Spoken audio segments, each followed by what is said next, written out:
নেভাল ব্যাটেলশিপ বা যুদ্ধজাহাজ নিয়ে কথা উঠলেই অনেকেই বুঝতে পারি না যে ডেস্ট্রয়ার, ফ্রিগেট, করভেট বা এলপিসি এর মধ্যে পার্থক্য কি, এগুলোর কোনটি কি কাজে ব্যবহার হয়, চলুন তা জেনে আসি।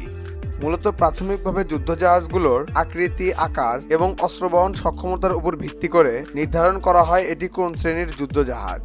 ভিডিওটি শুরু করার আগে বলে রাখি, আপনি যদি আমাদের চ্যানেলে নতুন হয়ে থাকেন তবে চ্যানেলটি সাবস্ক্রাইব করুন এবং ভিডিওটি ভালো লাগলে একটি লাইক দিতে ভুলবেন না। আমরা প্রথমেই আসি ক্রুইজার যুদ্ধজাহাজের দিকে। এগুলো যেমন বৃহৎ আকার হয় তেমনি ব্যাপক ফায়ার পাওয়ার সমৃদ্ধ। এগুলোকে অস্ত্রের গুদাম বা অস্ত্র গুদাম জাহাজও বলা হয়ে থাকে। এগুলোতে লং রেঞ্জ এবং মিডিয়াম রেঞ্জের অনেকগুলো মিসাইল লোড করা থাকে। ক্রুইজারগুলো সাধারণত 567 থেকে 827 ফিট পর্যন্ত লম্বা হয় এবং এগুলোর ওজন হয়ে থাকে 9800 থেকে প্রায় 28000 টন পর্যন্ত।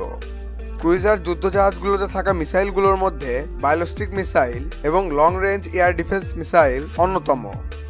রাশিয়ার কিরোভ ক্লাস পৃথিবীর সবচেয়ে বড় ক্রুইজার যুদ্ধজাহাজ। এরপরে আসা যাক ডেস্ট্রয়ার যুদ্ধজাহাজের দিকে। এগুলো ক্রুইজার জাহাজের তুলনায় কিছুটা ছোট আকৃতির এবং কম ফায়ার পাওয়ার সম্পূর্ণ হয়ে থাকে। ডেস্ট্রয়ার মূলত নৌবহরের নিরাপত্তা, গভীর সমুদ্রের নিরাপত্তা এবং এয়ার ডিফেন্সের কাজে বেশি ব্যবহার হয়। অনেক ক্ষেত্রেই ডেস্ট্রয়ারকে নৌশক্তির প্রধান উপকরণ হিসেবে বিবেচনা করা হয়। বর্তমান সময়ের ডেস্ট্রয়ারগুলো এয়ার ডিফেন্সের দিকে বেশি মনোযোগ দিয়ে তৈরি করা হয় বলে এগুলোতে মাঝারি এবং দূরপাল্লার এয়ার ডিফেন্স সিস্টেম মজুত করা থাকে।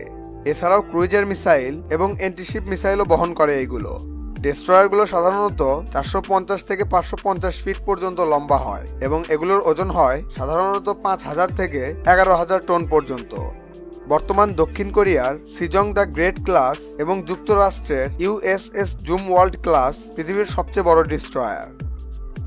এরপরে আসা যাক ফ্রিগেট যুদ্ধজাহাজের দিকে। বিশ্বের প্রায় সব দেশ যাদেরই সমুদ্র সীমা রয়েছে তারা এগুলো ব্যবহার করে। ফ্রিগেট যুদ্ধজাহাজগুলো মূলত সমুদ্র সীমা রক্ষার গুরু দায়িত্ব পালন করে। এগুলোর দৈর্ঘ্য সাধারণত 300 থেকে 480 ফিট পর্যন্ত হয় এবং এগুলোর ওজন হয় 2500 থেকে 7000 টন।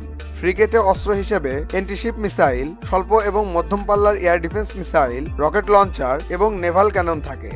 বর্তমানের আধুনিক ফ্রিগেটগুলোতে লং রেঞ্জ মিসাইলও যুক্ত করা হচ্ছে।